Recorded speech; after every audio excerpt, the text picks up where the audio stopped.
Thanks, Alexi. My name is Irfan. I'm a founder of a Bay Area company startup we started about a year ago called Cache Physics. It's in stealth mode.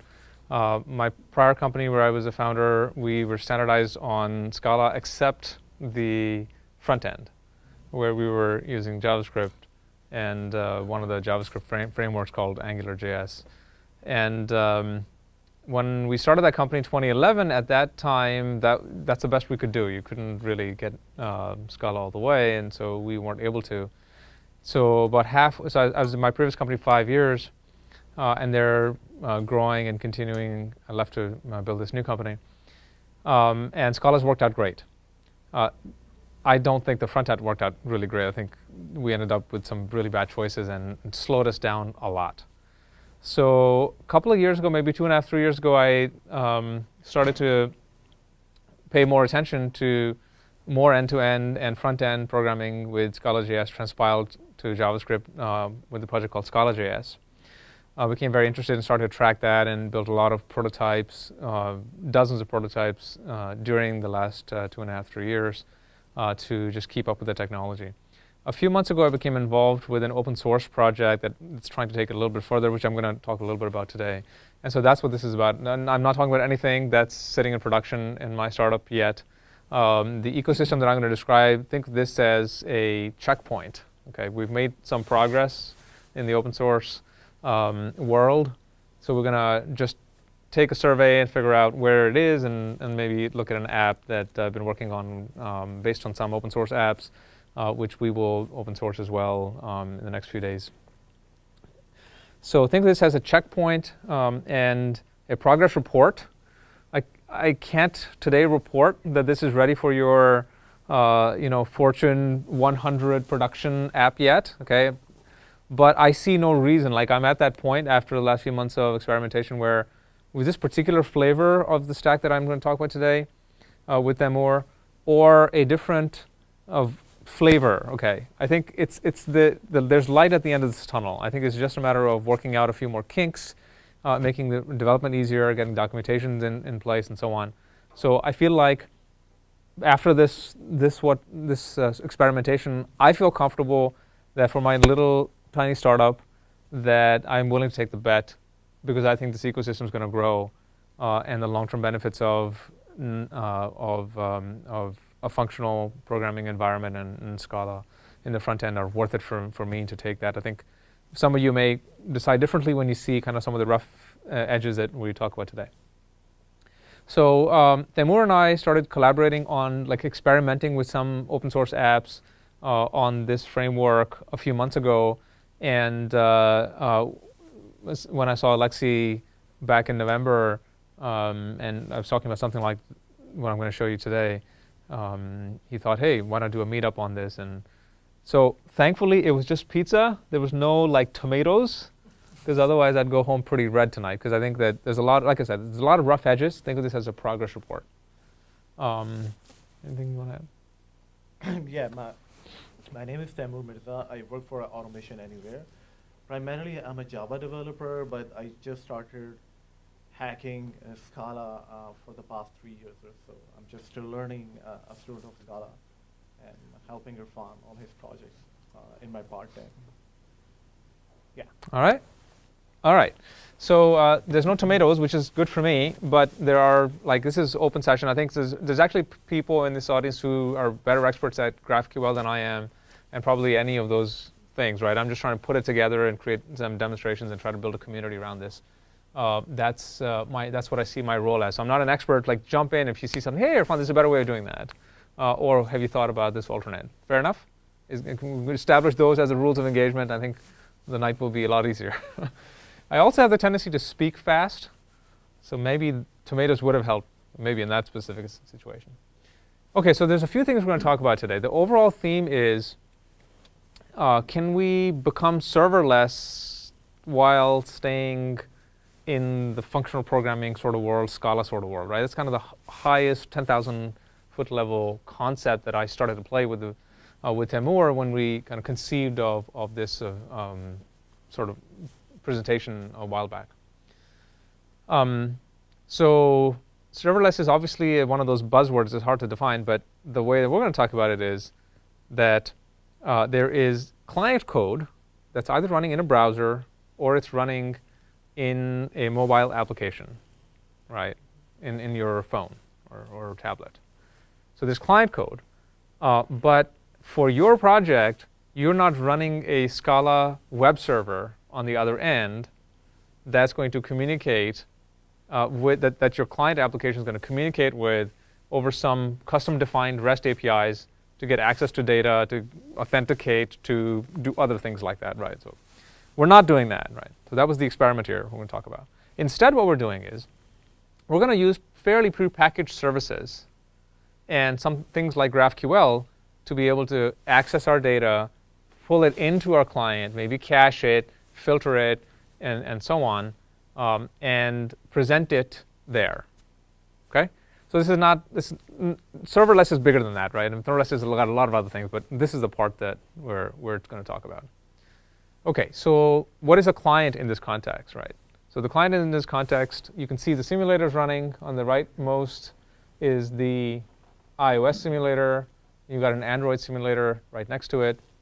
Then I have a web page loaded here, which I'll show you in a second.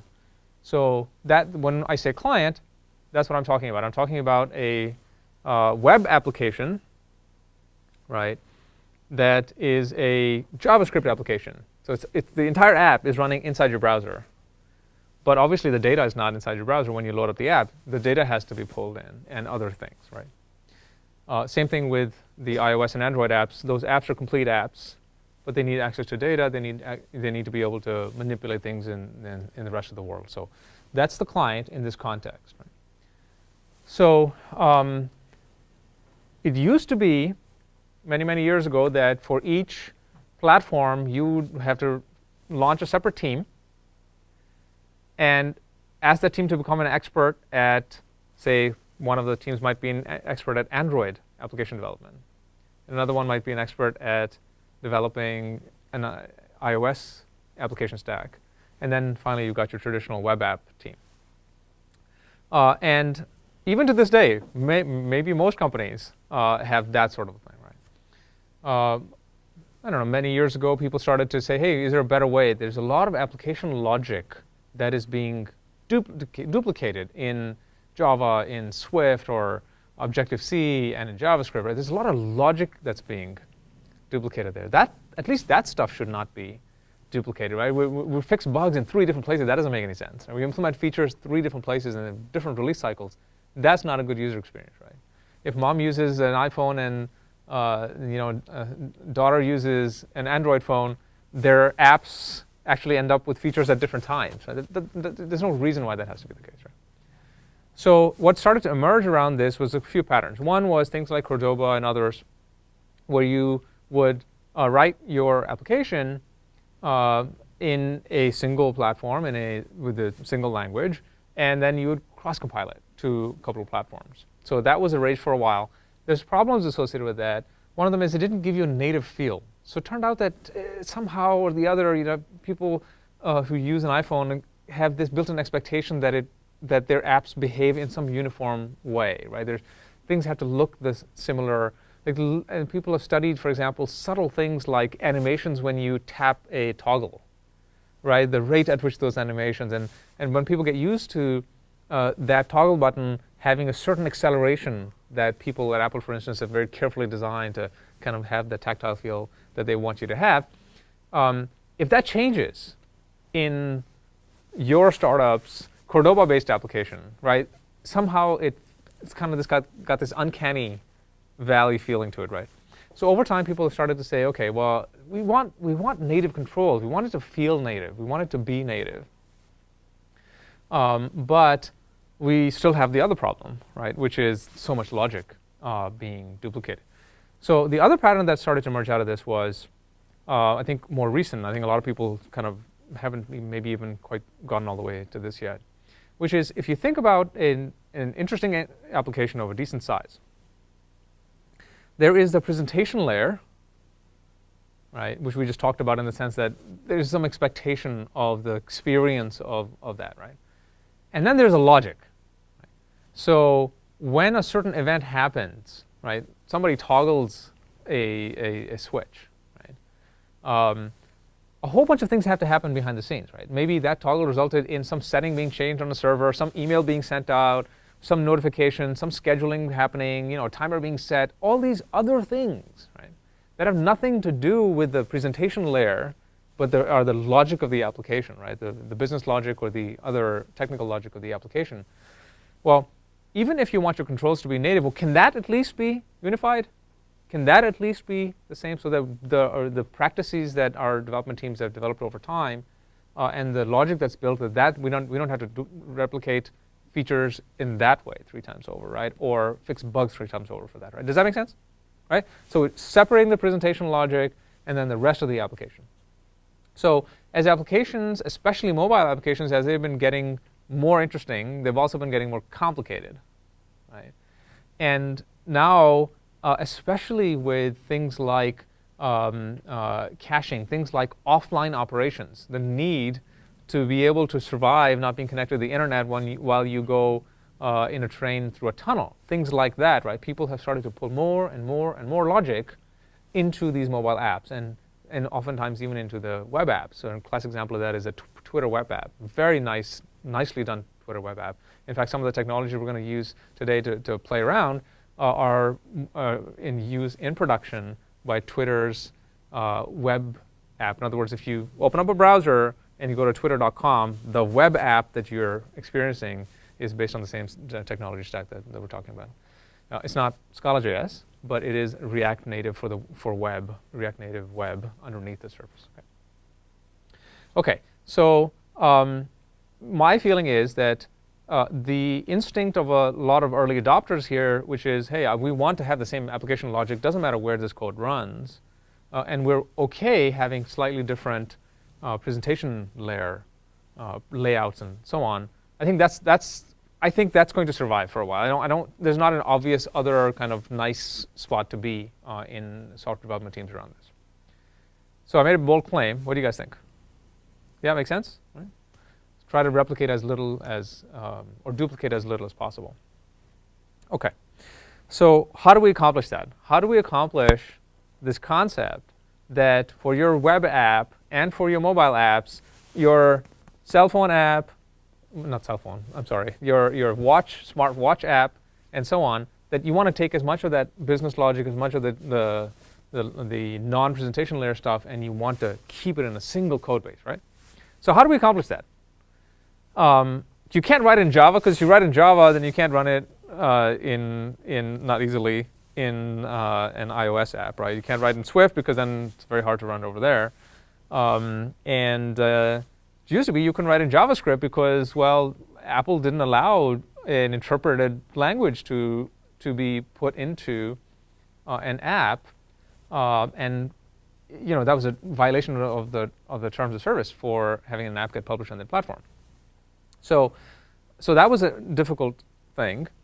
What has happened more recently is that Facebook launched this project many years ago. Some of you may have heard about it, called ReactJS, right? So it's a certain kind of reactive-ish way of building user interfaces and application logic. So that was JavaScript.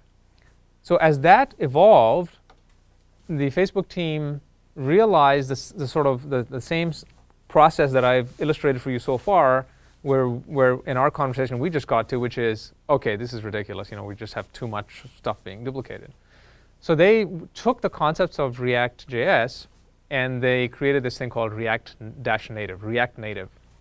So what ReactNative does is that you use very similar programming techniques as in React.js, but they do 2 things that are very, very interesting. First of all, so it feels like you're programming in React.js. Like, that's the feeling. 2 things that they did. One, that the libraries underneath the surface handle translating your user interface presentation layer code into a Android and iOS app. That was the starting point. Okay. So the libraries are doing that for you. Okay. Second of all, they unified or started the process, and I think it's progressing well, unified the process of having universal components. So whereas before, if you had an Android app, the semantics associated with having a view box was totally different there compared to a web app compared to an iOS app. So the React Native team's contribution, which I think are significant in this regard, are, like they're all kind of the same. Like the intent is the same. If you put, 3 programming teams and ask them to build the definition of a view box or the definition of an image component that's going to appear in a user interface, and they get to never talk to each other, they're going to come up with different semantics, right, for how you initialize it, what the life cycle is. But that's really an accident. The intent is the same. The intent is, hey, you have an image, you need to be able to resize it, you need to be able to slice it, you need to be able to put styling around it, borders, flow it, not flow it. The ideas are the same. So what the React Native team did is they said, okay, well, here's kind of the new lingua franca of how you define components, and not just the standard components that ship with the system, but also components that you build. So you compose multiple components into a higher level component. You can have even higher level components that at runtime, create components, right? And then you can style these components any which way you want. You can publish them, and other people can import them. That's the lingua franca, right? And then, as I mentioned, the other component of this was once you do this, right, the translation of those into a native feel application is done by the underlying libraries. Okay. All right. So this journey brings us to a point where we have the ability, using React Native in JavaScript, okay, to write in a single code base or single application both the presentation layer and the logic of the application and the data flow inside the app, all client side. There's no server side here. It's all client side. It's inside your watch, okay, such that that same application could be compiled down to multiple different platforms. Okay, so that's where we are. Now, a couple things have to happen. One is JavaScript. Like, some of us can't program in JavaScript, not for the lack of trying. I mean, there's a certain set of challenges associated with JavaScript. There's some ecosystem challenges, there's some module challenges, there's some bifurcation of framework challenges, there's some language challenges. It's hard to be safe inside JavaScript until you're very expert, right? But it's also the predominant language of the web. So that's something we want to look at, right? Do we have to stay in JavaScript? So there's multiple different options from there. There's newer flavors of JavaScript that are getting to be even better over time. The fundamentals of the language allow functional programming. It's not very strictly enforced, but you can. And so there's lots of good things that are happening there. That's one thing. The other thing is, OK, you've got this app now. OK, and let's say you've done a really good job of structuring this app, but it's an island on its own. How are you going to get data into it and out of it, right? So those are the two things that we want to talk about next. So while this is going on, two things are happening alongside this. Number one, there's this movement also coming out of Facebook that's called the GraphQL community, right? The GraphQL, the language. And there's competition for this, right? If you go back a couple years ago, there's multiple different ways people are coming up with. Netflix has a certain way. There's people at a few other companies that are trying to create this notion of, hey, can I declaratively talk about the data that my app needs at any particular point in time that not even my app needs, like a component in my app needs, right? If I'm going to draw a row and I'm going to have a list of rows, I should be able to talk about what that row needs, and then when I ask for the list of rows, that I can compose the queries that the data for each row into the list of rows into maybe higher level things. So my queries then compose, okay, and out of that composition, right, is the final query that gets sent to the server, data is delivered back, and now each component can be delivered the data that it wanted, right? So that's an example of the sorts of things that were starting to happen a few years ago. And GraphQL has slowly emerged as the standard for that, right?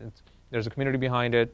There's a standards process associated with it. There's multiple different services you can now lease as a service. You don't even have to put up your own server. We're going to see one of them in a moment. So that's the whole GraphQL movement. And the other thing that happened is Scala.js. So how many people have coded Scala in this room? It's 3/4, maybe a little bit more. So The concept is very simple. I won't talk a lot about it. Please ask questions or engage in debate about this. Concept is very simple. Scala, why can't we, today we used to only compile Scala down to the JVM. Actually, there was a time when it wasn't just JVM, right? You could compile down to CLR, is that right? Yes, okay. So that's not possible anymore. So why can't we transpile our Scala code into JavaScript? So the execution remains JavaScript because that's, again, the predominant language of the web until WebAssembly becomes a real thing and takes off. So then that way, if we were able to do that, a few things pop out. First of all, you get first-class IDE support because now you have libraries and you can press dot and all of a sudden you get to know exactly what that type is. Your IDE support becomes really top-notch because, again, we're used to that in Scala, but the ecosystem for IDE support in JavaScript is still lacking, right? Even to this day, because there's a lot of ambiguity in the language, right? The types are not defined and so on, right? There's other benefits that come out of it, of course. Slowly over time, people have been porting a lot of libraries over to this thing called Scala.js, which is this, write your code in Scala, get it transpiled down to JavaScript. And so now you have a rich ecosystem of functional libraries that can be compiled down to JavaScript, and it's a remarkable set of things. Like it's shocking that you can run. Basically, you can run like shapeless inside your your JavaScript application and do type magic, right, in your client. So those are the two movements. So now we bring it all together. Today, what we're going to do is we're going to look at GraphQL. We're going to define some types and populate a little bit of a database with those types. Then we're going to look at a client application that has been coded in Scala.js using ReactNative. Okay, so those are the kind of the three big technologies: Scala.js, ReactNative, and GraphQL. Right? And we're going to try to maybe work together and maybe build some little maybe additional things into this app. We'll see how far we get. Okay. Okay. All right. So let's first talk about GraphQL. The core concept of GraphQL is to be very declarative about your data. So here is a very simple type. And you can see it's got a JSON flavor to it, right? But the interesting thing is that the types are explicit, right? So as Alexei was talking about in the introduction, right, this is like, OK, this is cool. We can explicitly talk about type, right? And so now that enables a whole bunch of things downstream, of course. And so those types can just be singleton, scalar types like strings, integers, and so on. You can have more complicated types. You can have other structs, basically. You can have arrays, and so on. Okay. So that's the easy part, right? We're all familiar, Scala people, we're familiar with having to define a type so that you can kind of constrain your system and argue and reason about it through the type system. But the nice thing about GraphQL then is that when you do a query, how many people have written like a REST API? Or any kind of API, really, not even REST. OK, so more than half. So I've had the displeasure of doing some REST APIs and always ended up kind of contorting myself after a few months of trying to maintain this API on how to actually add more things to it and so on. And a key problem for me in building REST APIs was the following, which is I have a need because my client app needs data and it needs it in a certain shape. Okay, so in this case, for example, my app needs a tagline. That's all it needs, just a tagline. But I don't have a REST endpoint that is tagline. I have a REST endpoint, let's say, that is tagline, name, and contributions. Now, what am I supposed to do? Am I going to get 3 times the data, right, across the network, slow down my clients, my users' network connection sitting in Pakistan or in Africa somewhere where broadband may be less available? Maybe if it's just 3x, I'll say, OK, I'll suck it up. I only need the tagline. That's all I need. But I will just get all 3 because I already have a REST endpoint for that, right? Or if it's maybe 5 to 1, maybe I'll say, you know what, let's add another one, which is, just return a new REST endpoint so that I can return the minimal data that I need. Now, the moment that you start down that process, right, the front-end developer, the front-end team doesn't feel very constrained about the features that they're receiving from the business folks.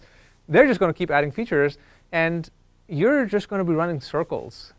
They're going to be running circles around you, and you're going to be adding all these endpoints that are different only in the shape.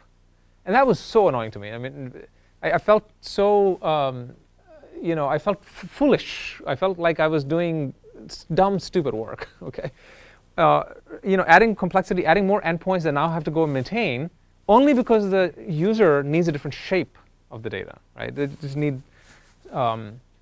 The other interesting problem out of this for me was not just the shape, but sometimes the way nesting worked. And so I would then ask my user interface developers, the JavaScript guys, to go in and write handlers. So we ended up with so many handlers in our code because data would come in, and then we'd have a process that would go and massage the data into what the components needed, right? And so I had a situation actually several times where our clients would call us up and say, hey, your web app, and remember, this is a web app, right? Your web app is maxing 100% CPU on my laptop. And this paying customer sitting there while you're trying to figure out why 100%, and it more than once, it ended up being where the loop that has to go process the data to massage it into what it needs to be. Remember, it's a whole bunch of string manipulation and so on, right? When a lot of data comes in the system, you're just sitting there and you're inside the client, inside the app, you're doing the shape shifting, right? And that didn't make a lot of sense. So those are the two things I was very frustrated about. The nice thing with GraphQL is that for this type, right, the type that's defined at compile time, type project, if all you need is a tagline, that's what you ask for. So this is what the query spec looks like, right? If I can zoom out. Right? So the query spec would be, hey, I'm looking for things that are of type project. And by the way, I have a query constraint here, which is their name should be whatever, right? OK. But just send me back the tagline. Don't send me like 20 other things that I don't need. That's a really, really nice thing about GraphQL. Now, GraphQL has a lot of other features. And obviously, I can't claim to be an expert at it. I've used it in a few projects, mostly open source stuff. So if there's anybody who wants to add something about GraphQL and how cool it is, how awesome it is, or how it is not, this would please help. Yeah. GraphQL is fantastic because it lets you do partial query on the back end, so that you're not always trying to run these large joins. The ability for you to be able to tell which parts are being queried lets you do smaller queries that are run much faster. It's really good on the performance side. Of the back end. That's awesome. And it's beyond that, but it's also the predicate pushdown, right? You're actually able to take the predicates and the constraints and the filters and just push it all the way down, right? Right? Yeah.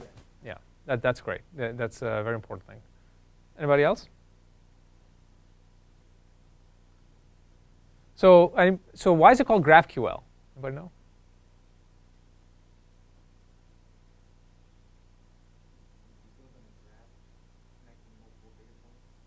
That's right.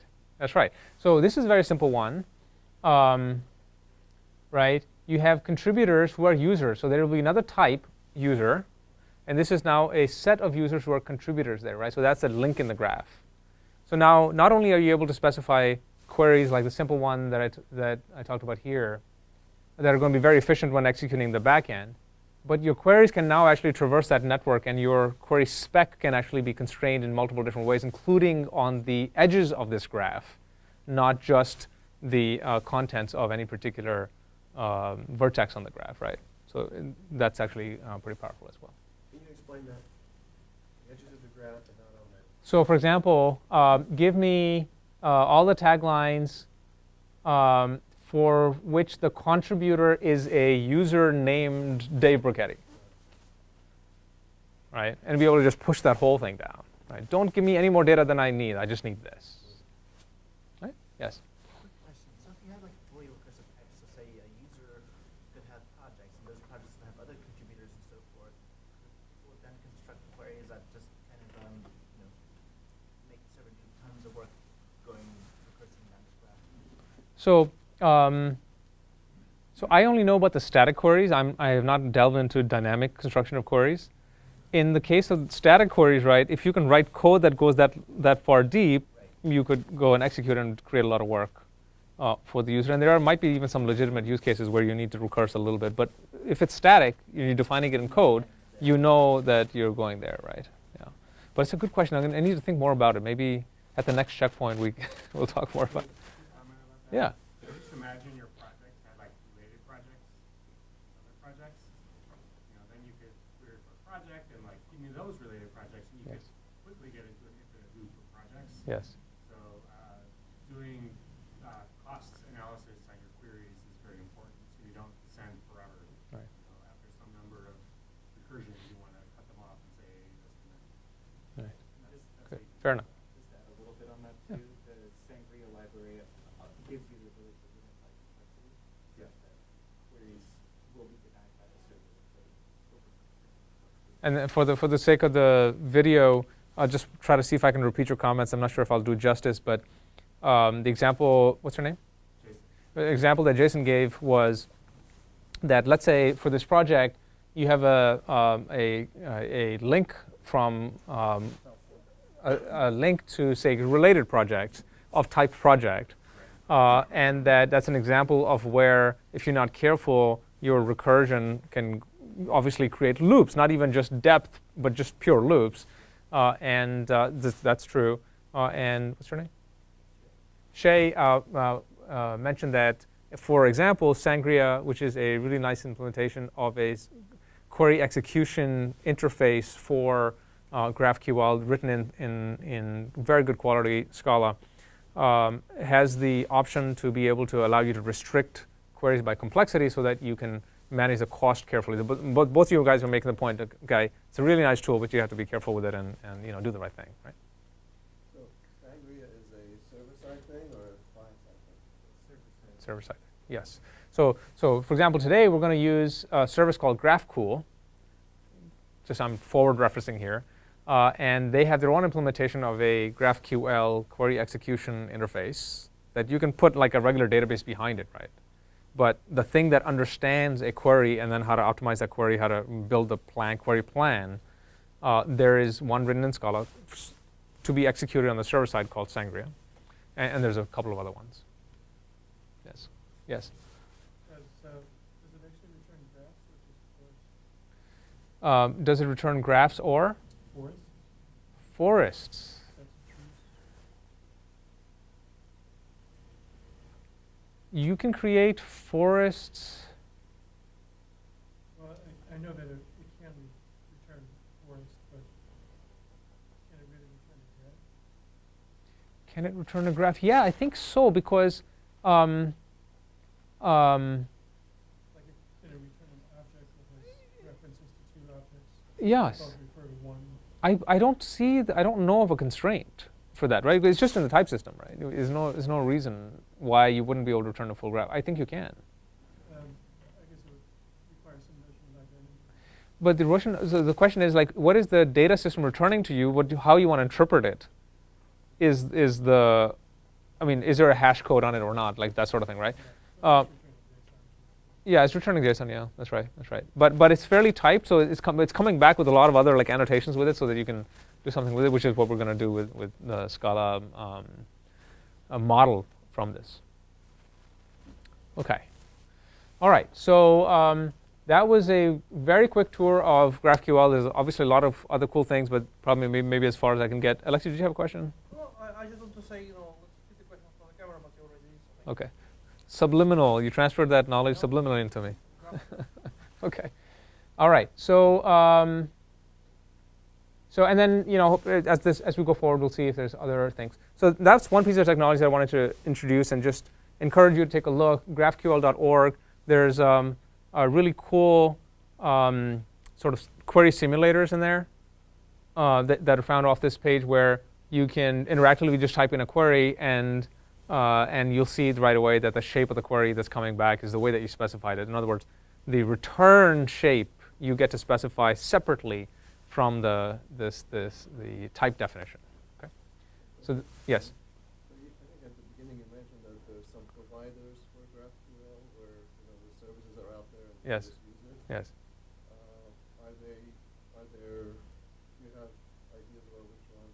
What's a good starting point for that? For the one that I'm going to show you today is graph.cool, as in the So it's not just a TLD library, called .cool. It's actually a service. It's a service, that's right. And they have a free tier, that's the one I'm going to use.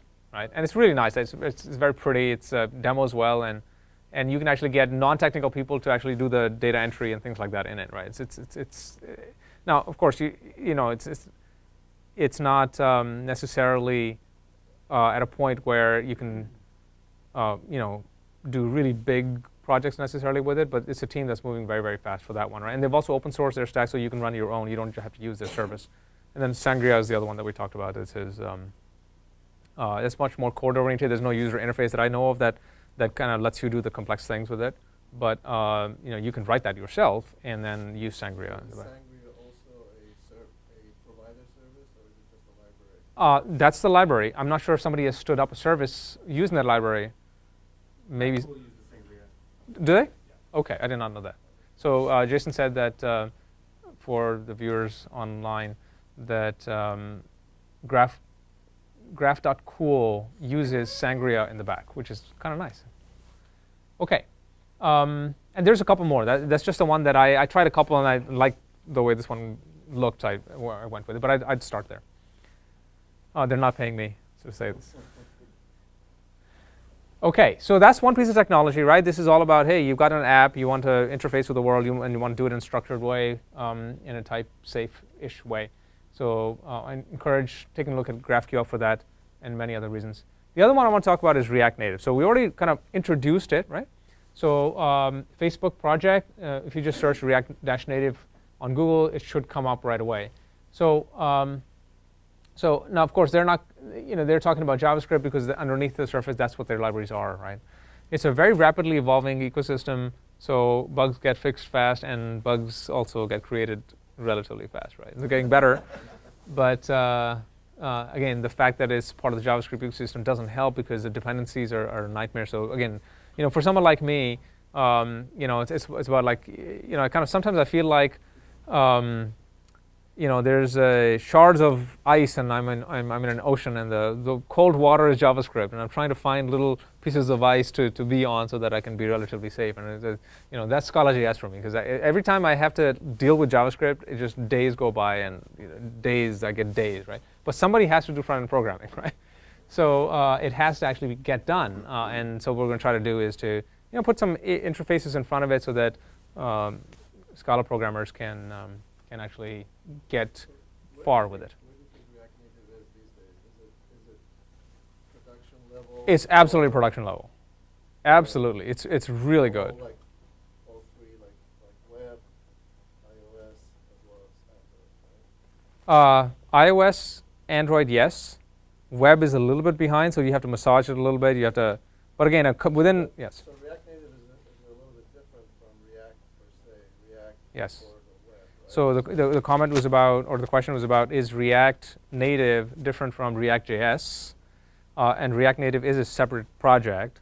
If you look at the package.json of React Native, it depends upon React, right? So it's using React underneath the surface, all the various things that come with React.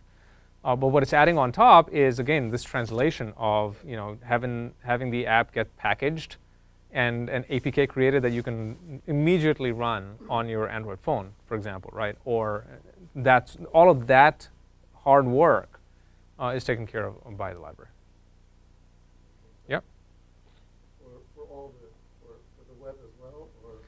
For the web as well, but I'm saying, when you go into web, and I'll show you, it's a little bit more bumpy. The ride is more bumpy, and the reason for that is that it's early days. So React Native got built for iOS and Android first, and it was a good year and a half before people started to really say, hey, we should really just be using it for the web as well.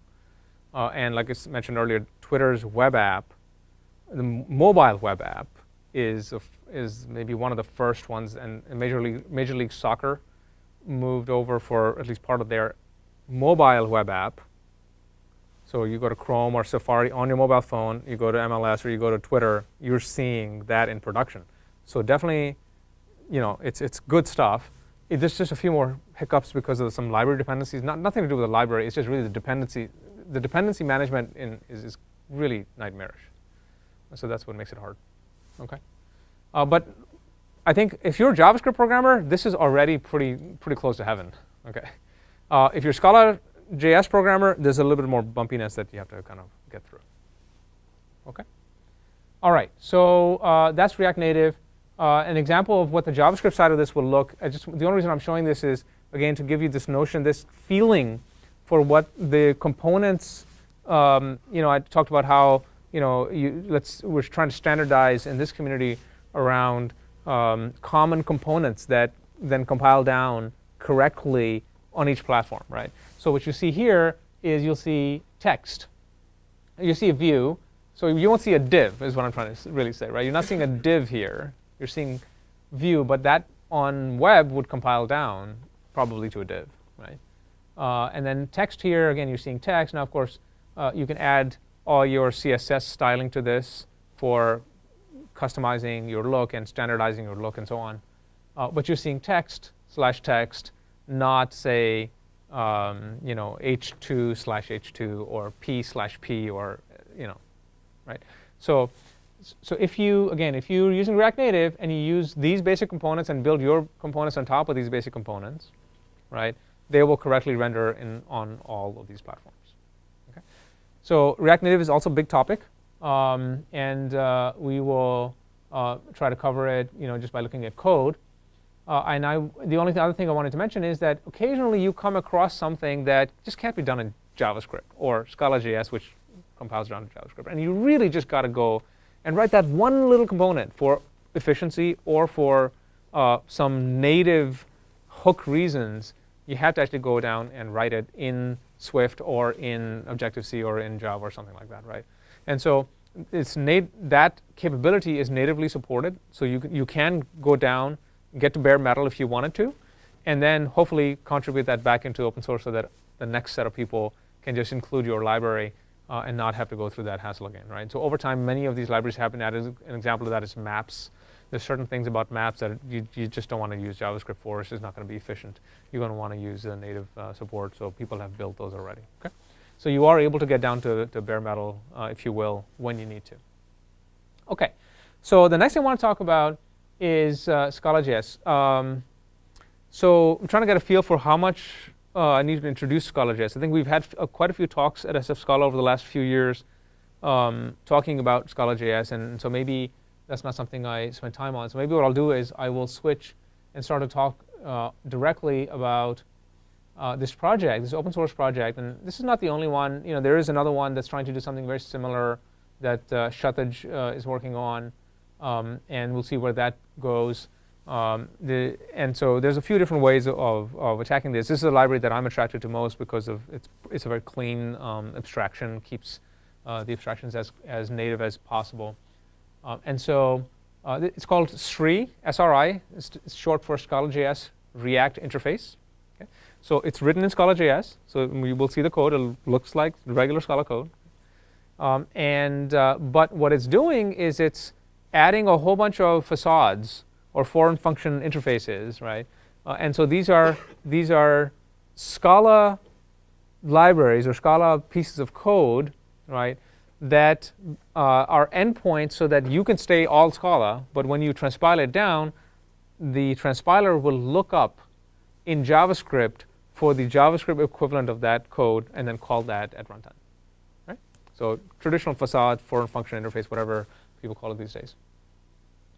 So, and we'll see an example of that. So one request would be that if you like any part of the talk, maybe even 1% of it, maybe you can go and star, and hopefully we get more people. The reason why I asked that is I'm actually not the original author of this. I'm helping maintain it as one of the maintainers. But really, what we're trying to do is create a community around it, and getting more stars helps people pay attention and raises the profile of the project, and hopefully more contributors come in and improve it. Okay. So Scala.js React Interface 3, please star. OK, so here, there's a little kind of a preview of what we're going to be trying to do here. And so there's an iOS app, there's a web app, and there is a mobile app, all of them using the same library, the same code base, just the user interface part of it is a little bit different. Okay, so that's what we're going to try to do. OK, so let's now switch over to our IntelliJ screen and start to compile some things.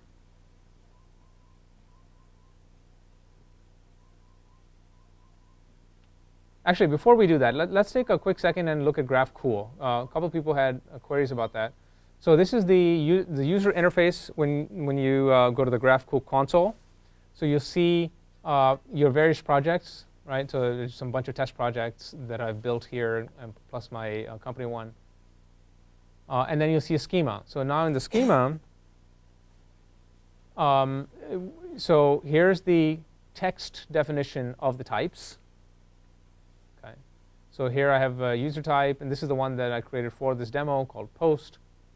And there's a certain set of things that are by default added by the graph.ql system, created at, updated at. Those are an ID, which is a unique ID, right?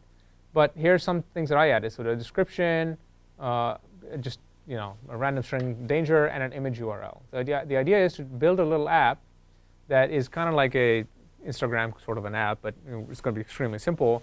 And each post there is going to have an image URL associated with it. Okay. So what happens here is that for example, I can go here and add a type. So I can say, hey, what should I call it? Post. Any ideas for what a new type for this might be? I don't know. Project. You can pretty soon you realize how creative I actually am not. So we just create a new type called project. We're going to add a field, and we're going to call the feed tagline. Right? It's a string. This would be if it's an array, right? And I'm just showing you an example. So if I say create field, the text representation of that will now have the tagline as a string, right? And that's required. That's where there's a bang. So that's an example of how you would very quickly go and define your type, right? The nice thing with this user interface that GraphQL team has done is that when you're adding fields, you can also create these connections here, and those then get reflected in the what is it? They get reflected in the data model as well. Oh, did I get 100% CPU somewhere? Somebody's code's not working right. Advanced option not showing up. Yeah, OK. Not sure why that's not showing up. But anyway, so you can set up the connections between. Oh, there it is. I'm sorry. Add relation. So here you can come in and specify your one-to-many, many-to-many, one-to-one, et cetera, between types, right, to construct that graph in the type system. So so we're going to have the project, and it's going to be related to all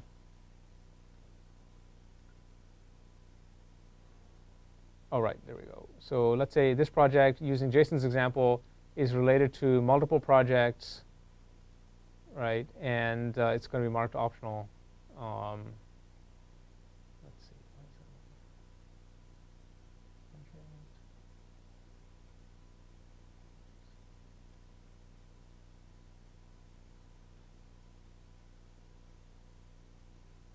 Oh, there we go. OK. So the project has lots of users, and it's optional. Create relation. OK. So now we'll see that the project ended up with an array of users, right? And that's actually a relationship that's known to the system, right?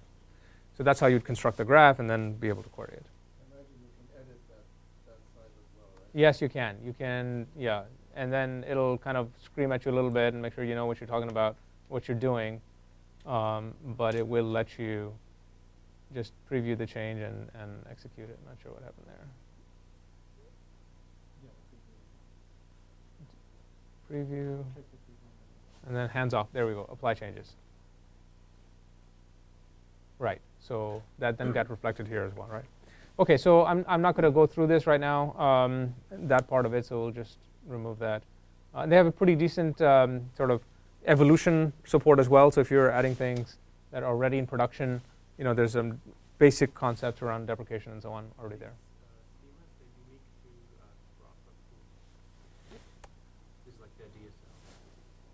That's standard. Well, I don't know about the annotation. I think the new standard of GraphQL should have this support, I believe. Yeah, so this should be standard. On the left-hand side, this is all standard. You should be able to take this and plug it anywhere, including Sangria and so on, as long as the standard spec is the same. OK. They have other things like enums, which is kind of nice.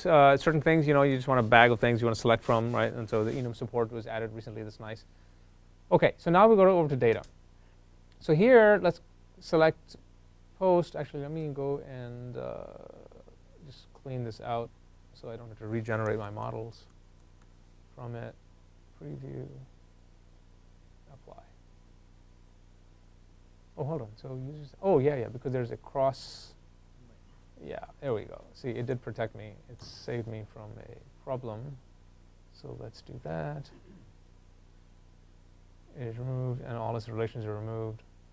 OK, and then we're back. OK, so now let's go over to data. So what I wanted to do here was just to show you something really simple. I mentioned the non-technical user could even be given a user interface like this to go ahead. So remember, there was an image URL. So in this data entry database table here, right, we have the image URL, we have a description, and then the system creates the updated at and the created at in the ID field. So yeah, nothing special. Just there's a bunch of data or a little bit of data here to look at. OK, so now finally they've done this really nice job of adding a playground. So if you end up in the playground, you can type in queries as well as mutations to enter data, to modify data, and so on, right in this user interface to just test out your queries and then execute them and see what happens. So what I just did was I added a new image for a supercar with this URL. And so if we go back to our data, oops, here we should hopefully see that it's there, right? So this supercar was just added from that query. So now that's an example of how in your code on the client you would also do a mutation, which would go and update a field or add a new field. OK? So of course, I'm not doing justice to GraphQL and all the cool stuff that they've built, but just enough to get me started on the client side. Yeah?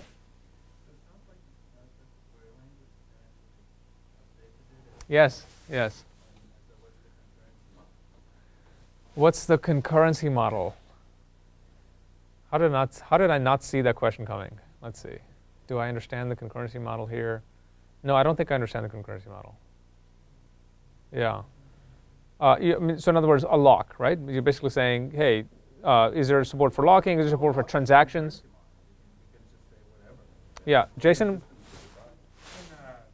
There's an order defined for mutations, like they have to be sequential, but reads can be in parallel, depends on how your backend is. Right. So what Jason was saying was that let's say you have a so you can have a very deeply nested query.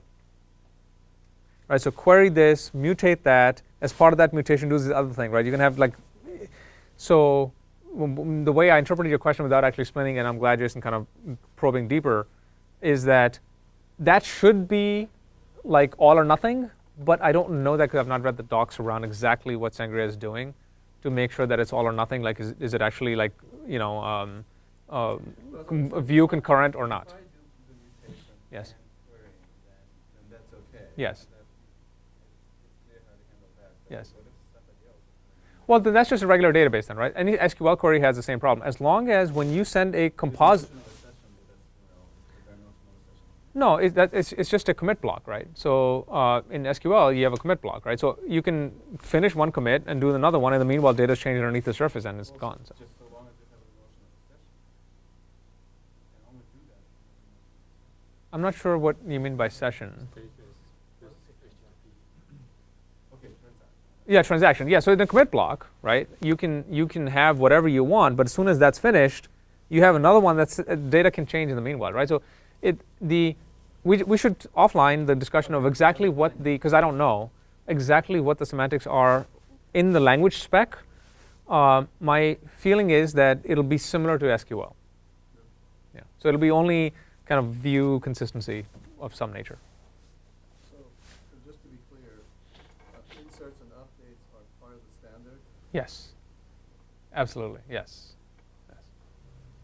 Yes. And there's other extensions, like there's some triggers. So like if you do an update and you want the server to do like execute a JavaScript function because you executed a query, right? So those things are also there, right? So like your insert could be just add a new entry, and then that could trigger a workflow that does a whole bunch of other things, for example.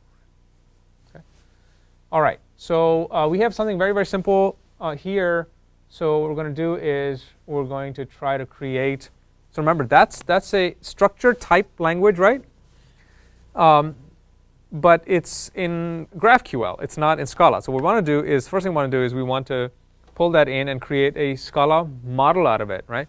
So actual Scala traits, interfaces, objects, so that when we're writing our regular application and we need to address a post and the image URL of that post, right, that it will come in as an import of a package that got created as a result of that translation between GraphQL and Scala. Okay, so there's a project called GitHub/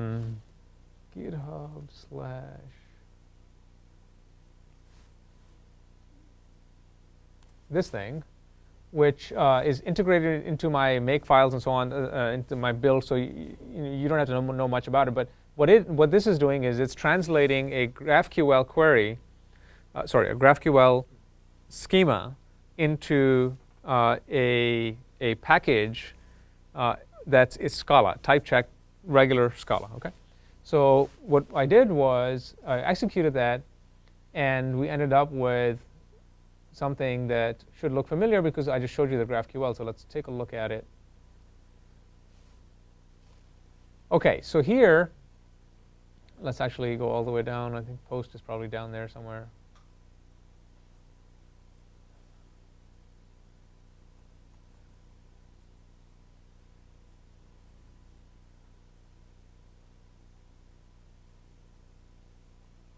Sorry, I probably started from the wrong side. I should have started from the top. All right, let's go look at post. OK, so all the various functions and features associated with creating the post, updating the post, deleting the post, inserting in the post, and so on, right? They ended up using this utility as actual apply methods on objects, for example, right, and so on. OK, so maybe I'll just come back to this. I don't know what to look for. What do I look for? Space? OK, so here's the mutations, right? So from Scala.js or Scala, when we are going to call into the GraphQL server to issue mutations, right? These are all the various mutations that our schema allowed us to do. We could create a user, delete a user, and so on, including posts and so on, right? So that's how that got translated. OK, so now, yeah, and then there's these filters, which we can use. I won't go into filters. It's a bit more advanced.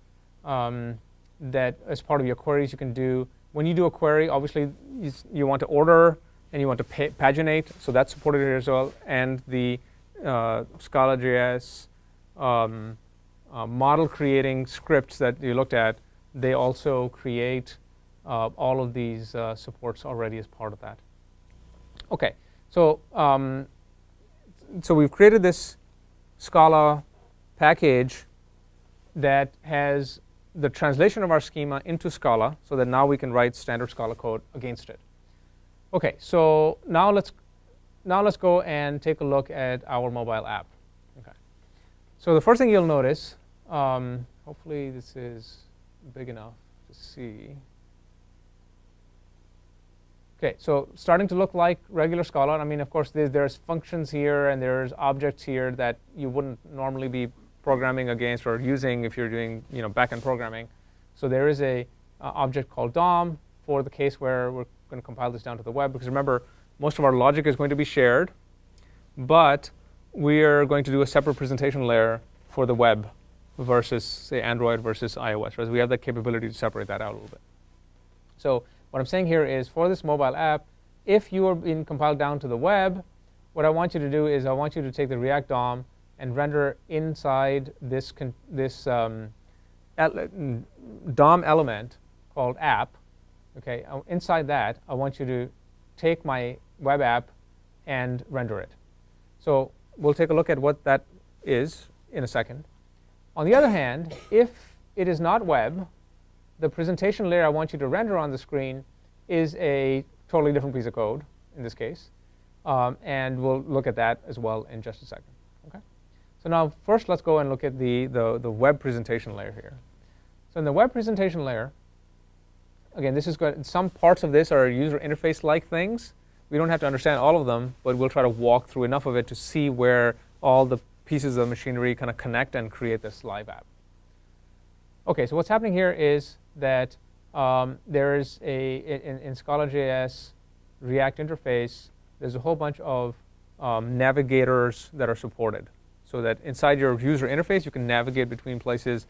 In the case of web, that's URLs that in history. In the case of your Android or iOS device, it's a different way of doing navigation. It's not URL or history-based. It's pagination-based and so on. So OK, we have this post screen that we've registered.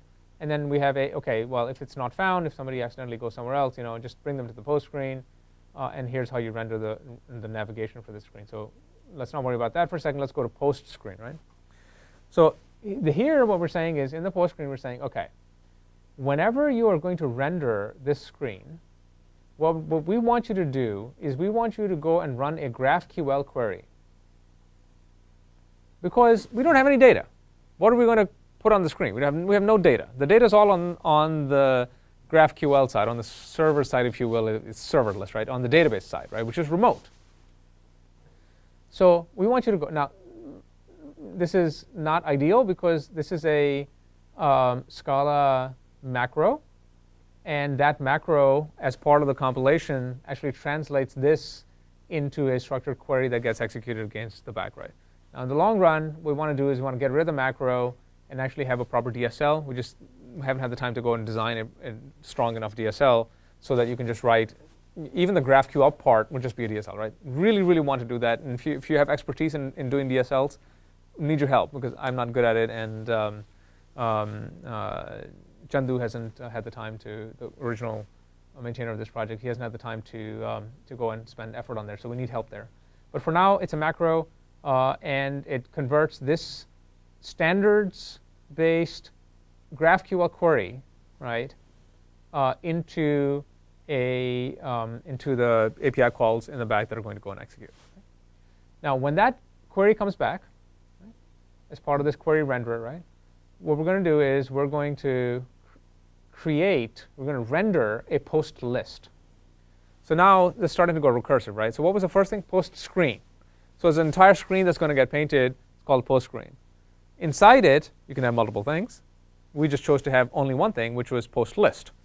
So now we're going to go and look at what is post list. Post list is another object. And in it, we have GraphQL has this concept that I mentioned very briefly earlier, but now you're seeing it in live action.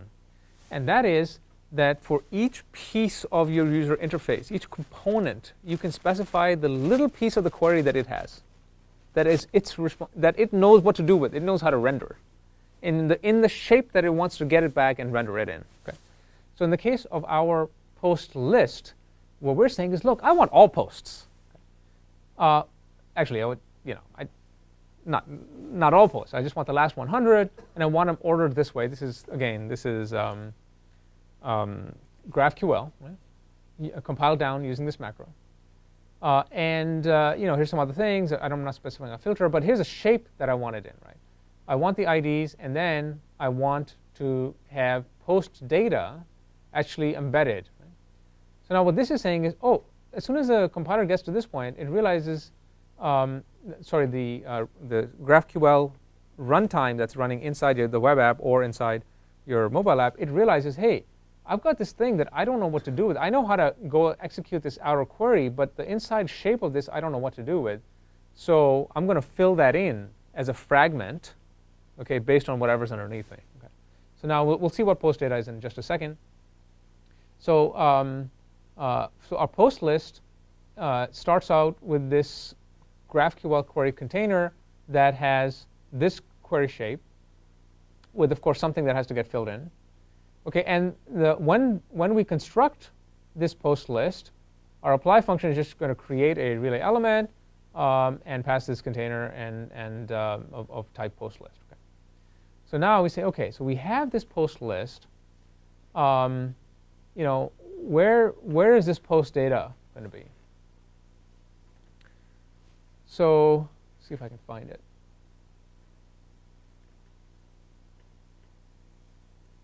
So let's get it from here.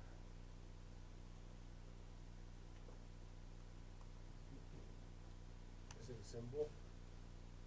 It should have been. I just didn't see it on the screen there. Maybe it got hidden by something. But yeah, it is a symbol. I mean, this is Scala. This is all Scala. I'm just trying to remember the keystrokes to bring up the symbol. Oh, Command B. Down. What? Command B in IntelliJ. Yes, if you have it. Yes, right. Okay, you're right. Okay. I don't know why I was trying to make it more complicated. Right. Fair enough. But here we have our, sorry, not post list. I wanted the post, right?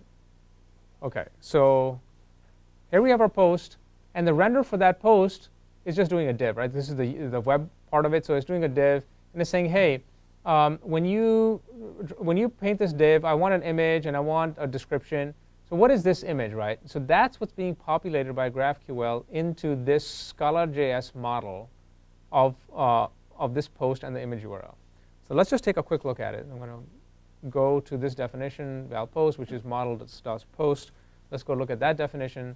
OK, so here we go. So this is the trait that our model creator created. And as you can see, this is exactly the fields that we had in our model, right? The image URL, description, and so on, right? So if I was to go and add a new field there, and maybe I'll demonstrate that in a second. If I go and add a new field there and rerun my model generator, it should add a new field here. And we'll check that and prove that out in just a second. Okay. So now let's go and trace our way back to where we were in this render function. So this is the innermost function that's actually going to render the page. All right, now this is where everybody has to simultaneously cross their fingers because we're going to try to see if this thing works. OK, so let's reload it. It's loading, and here we go. So last time I ran this app, I did not have this supercar. Remember, I ran a mutation to add a supercar. So hopefully you believe me that that's real, but we don't have to believe. We'll do it again one more time. OK, so now.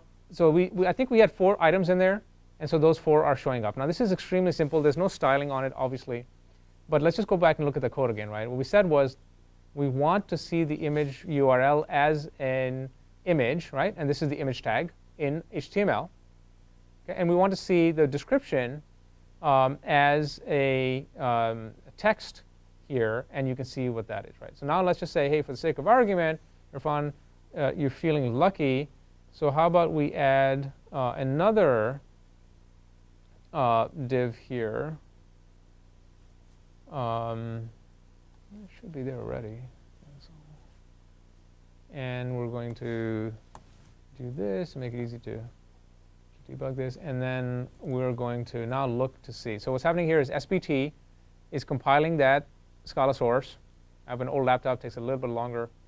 And so what happened there was, actually, let me just go in there and show you a little bit more carefully. I'm sorry this is small, but there's a lot of stuff on this screen. So when we modified that file, right, we compiled that one Scala file that changed. Okay, and then as soon as that was finished, the JavaScript optimizer ran on top of it. And we were done that step. Now, what that did was it created an artifact called Scala.js output-web.js, which I have this other window open here, which is watching for that. in the macOS file system, and it rebuilt the target for the web, right? So when we come here, you see that repeated twice, right? So in fact, what we're going to do is we're going to move this over just to see it in total live action. And let's see how this works. So here, this time we're going to say, hey, we don't want the description twice. We actually just wanted the URL. So now I just saved that here. Or did I? Let's see. I did. Yes. And the whole process ran, and this should reload. Okay. So the developer experience is pretty decent, right? You're writing your code, you change something, immediately you see in your other window, in your second monitor, whatever, your web page come up. Okay. Okay. So that was the web. Now let's see about the other apps. So maybe we'll come back here to our code and start at the top again with mobile app.scala, where I had this if here, which from dead code elimination, when the target is compiled on the Android or iOS platforms, right, this code is simply removed. It doesn't even exist in the JavaScript, right? It just gets dead code eliminated. So we're now in this else section here because we're going to compile this down and run it on Android or we'll try both actually. So here, in that case, because of the way that the standard navigation systems work on these platforms, it looks a little bit more complicated, but really this is just navigation logic, right? So, yes, yes. So, did you have to do that because the UI wasn't looking good on the web, so you have to do something special for the web, or is it just you just wanted to do that to show us how you can do this kind of stuff? The long run, so you can write a production quality app with Scala.js with ReactNative Web today. You can write one for iOS and Android today. What I was trying to do was a triple play, right? Single code base. Now, of course, what you can do is you can take all the logic in your app and create different SBT projects out of it, and then include them into the web and the Android and iOS projects separately. You do have to do that separation. Right now you do. And part of why we're doing this work is we're running through the paces of trying to figure out, what's the best way so that a single code base, even at the presentation layer, okay, if you don't care about styling too much, you just want to just go, right? Even all of these navigators should just work as is. We're not quite there. I feel like we're like maybe a few weeks away from that, but we're. Follow-up question: Is that a construct of the Scala thing, or is that actually a React Native problem? It's a little bit of both. It's a little bit of both right now. Mostly on the lower level side because there's very few people that have kind of gone all the way and built production apps that are 3 target in the same code base. So that's mostly the challenge, but there are a couple things on the Scala.js side as well. Okay. But what I'm showing you now is actually probably more typical because the web user interface person has different sensibilities in how he or she arranges things compared to because real estate, right? So this is probably actually the way you probably would do it in production, not the other way, right? Okay, so here you've got a bunch of navigation things. I won't take much time to go through it, but this is the main one: UI Explorer list screen that is being drawn here. So let's just jump into that. So what you see here is again the thing that gets rendered in in React and React Native is called the render function. Remember, user interfaces are async, right? It's usually a single thread or a couple of threads that are drawing, so everything has to be very async, right? So this is the callback that we register that the user interface rendered loop will call. So at runtime, this gets called, and so there's a bunch of things that get drawn. So let's go look at what is being drawn here. And I'm just going to reload the simulator. Let's actually put our terminal window up here as well. What I'm going to do is, because of recording problems, I'm going to actually move the simulators over for this section of the talk so that it gets recorded. So what's happening here is we've got these 2 mobile emulators up. You can see already that they are subtly different in the styling. I didn't do that actually, right? That's just the way that a text box is being translated on this platform versus the other, right? And that's the niceness of the Facebook team and the broader community around it, around React Native, that had done all that work. I didn't have to worry about the basic component styling being different. Okay, so so here I've got so this is from the Sri project's demo project. All of this code for all of these things written in Scala, in Scala.js. And so drawing a view as an example, as a sample project, right? It's all Scala code that's doing this, the navigators and so on, right? It's just really nice that pretty much anything you can think of in the basic set of controls and components in React Native are supported already, including things like web view, right? That's loading a, that's real. I mean, it actually went across the network and went to Facebook, right? Which is nice.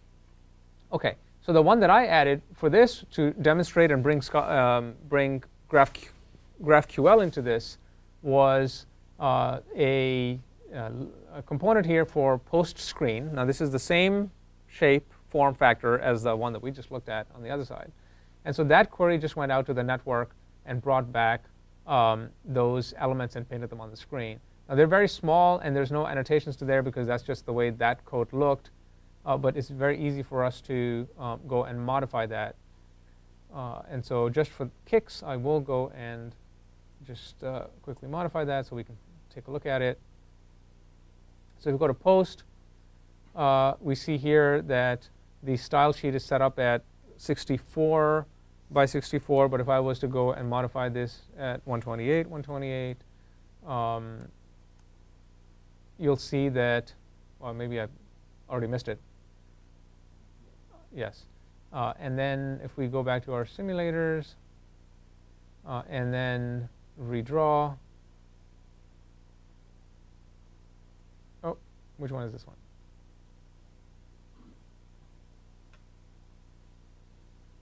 No, what did I do wrong? It's easier the source code changes because the time is 754.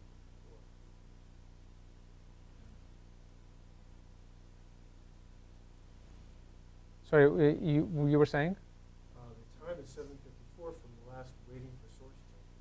And it's now Oh, I didn't see it. OK. Let's try that again. So why would it not?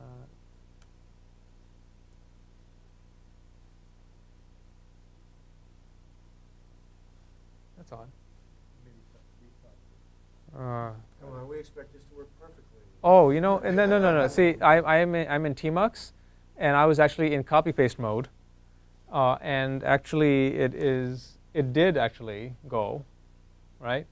I was just in copy-paste mode. My Tmux was stuck because I was in copy. But it was slow. It's unusual for it to be slow, huh? It did it? OK.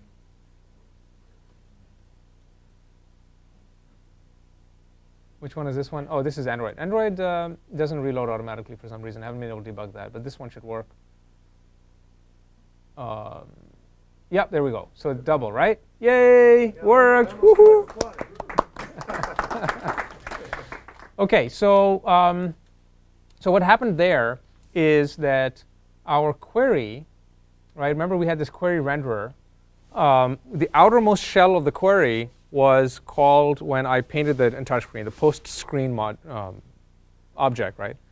But it noticed that, hey, there's a fragment that has to get calculated, right? So then it took each of those fragments, composed a bigger query out of it in the shape that was specified in the query, sent that entire thing to the network, received back the response, parsed it, chopped it up into little pieces, passed it to all of the components, drew it, right?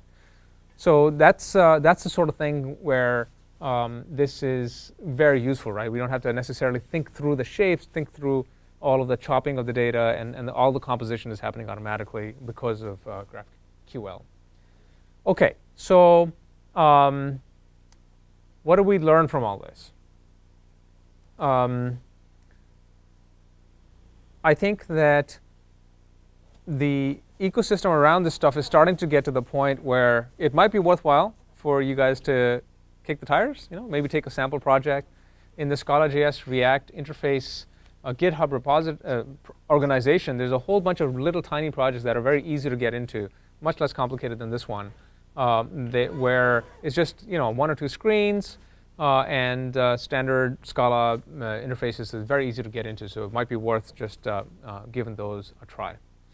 Anything else you wanted to mention?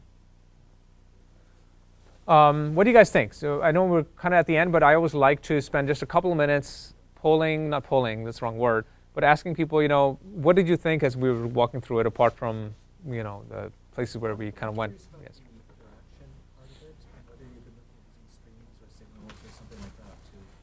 So the question was about interactions. There's actually there's kind of two ways that are starting to become actually really just one interesting way that's starting to become popular in this world, which is a reactive stream sort of an approach.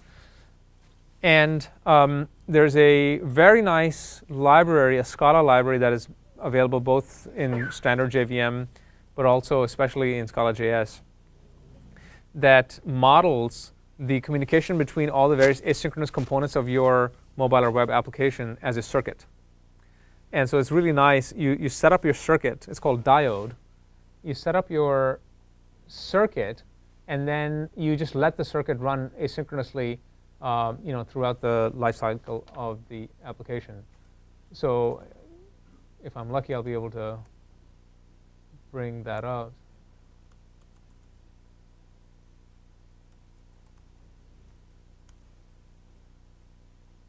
I only want to show the visualization, or the kind of the mascot, or whatever you want to call it. It's kind of cool, diode, right? And then here's a model. Right. So you set up the way that a trigger from a button would be, and all the downstream effect. Remember, you are in the single-threaded sort of asynchronous environment. You can't block anything. There is no blocking in the user interface at all. Right. So setting up your application logic, the messaging backend of your logic about how events are propagated using something like this is really powerful. In the JavaScript world, they have this design pattern called the Redux pattern, and there's some libraries for what's called Redux, which is very similar to this as well. Right. Yeah, you could, so Akash, think of it like RX, there's some libraries that are about this sort of asynchronous communication. There's Monix, there's RX. You could.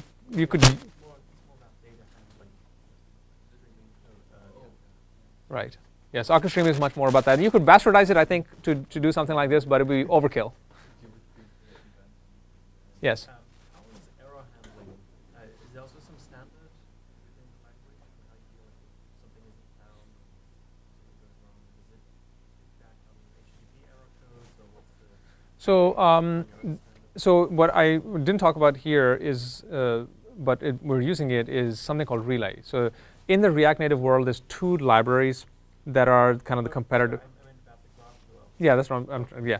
So for GraphQL interaction with something like ReactNative or Elm or other frameworks, there's two kind of competing libraries. One of them is called Relay, the Facebook team wrote, and one of them is called Apollo, which the Apollo team wrote, which is a Meteor.js team, right? And so the spirit is very similar, which is take this fetching and passing the predicates and so on down to the GraphQL execution engine or the interface engine, and handle that, and then wrap things nicely, right? So both of them do that. So in terms of like null query coming back or object not found, things like that, right? There's some basic support on the Relay side, which is what I was using here. I have not tried Apollo, would like to one day, just haven't tried it. But for basic things like that, like network inabilities and so on, so that's exposed directly to you so you can handle it. Retry logic is handled that way as well. I'm not sure if it's kind of maybe all the way to where we want it, but I think it's pretty close. But there is, like, in GraphQL defines, in the language GraphQL, there is a way that errors are returned. Talking about, like, let's say I want to query it to curl or something. I just want to, like, send in the raw query, get the raw result back in JSON. Is there a standard for the error? I don't know the spec enough to know exactly what that looks like. I do know that when there's errors, I get to see the library level callback for that. Jason, do you know what the kind of spec is for missing data or other errors in flight for GraphQL queries? No, there is. Yeah. Right. Yeah. And the nice thing with a library like Apollo or Relay is they're trying to handle that and send you like JavaScript or in our case Scala.js callbacks.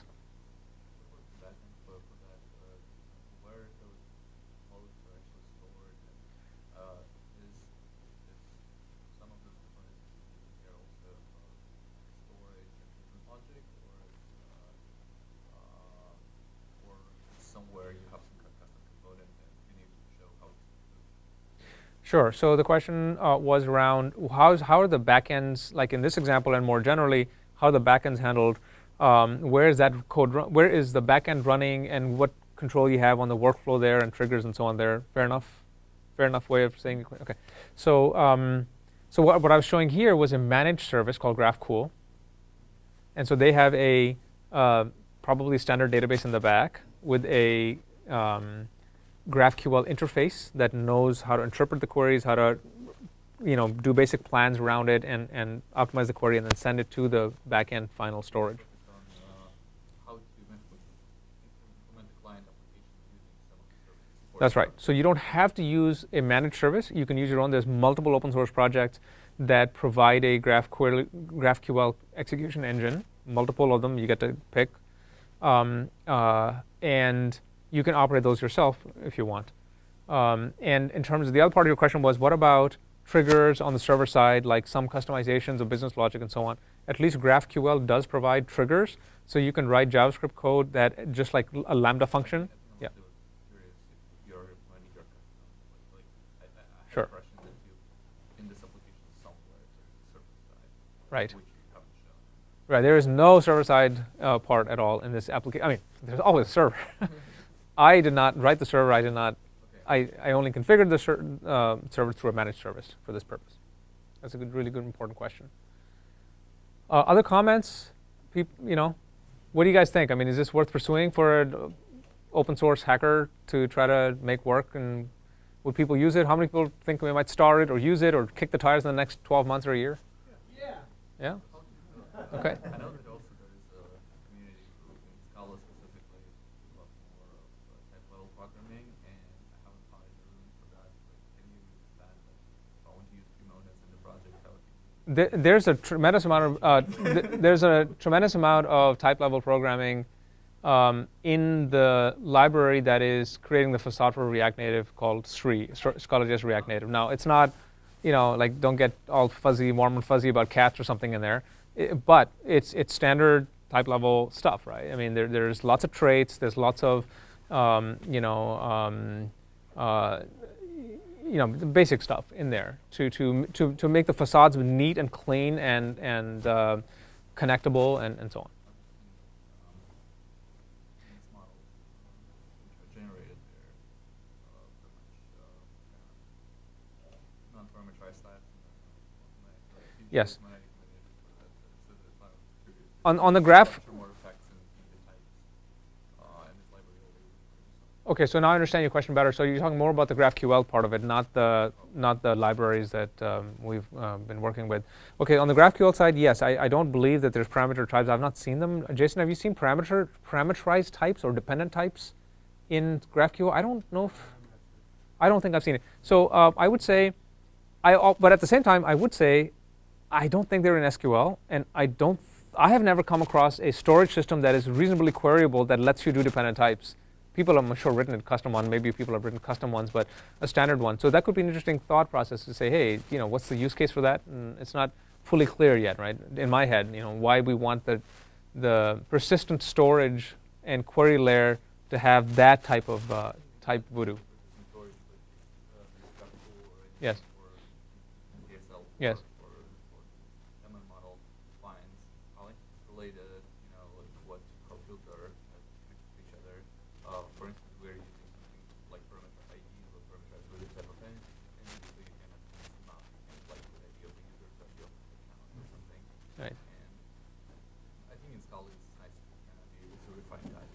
Yes. On a list, positive integer, something like that, and it's like, it's just, I feel it's kind of not expressible with things like yes. that. Yes. Because your the main model of your application is generated from the DSL, you kind of limit yourself not being Yes. able to refine your types, and that's why it's kind of curious. Yes. Yeah, it's not clear what the balance is. I think we'll see how this develops. I don't see any push from the traditional GraphQL community around kind of going that deep. But I think it requires, you raise a good point. I hadn't thought about it. I think we should all think about that and say, hey, do we want a query language interface to give us that sort of power? Seems fascinating, actually. Yeah.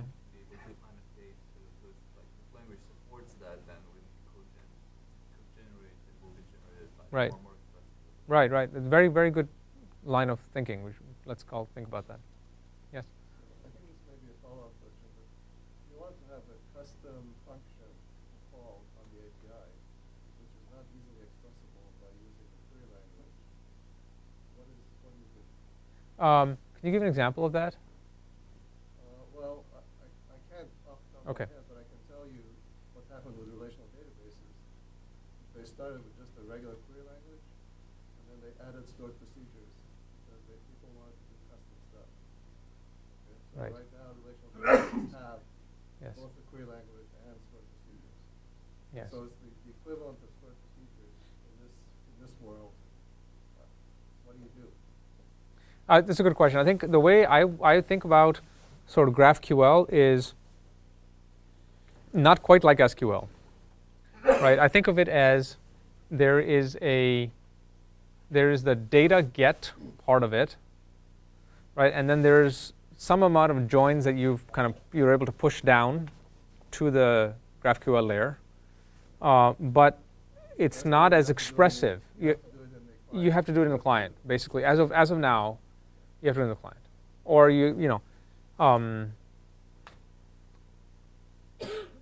there are some sort of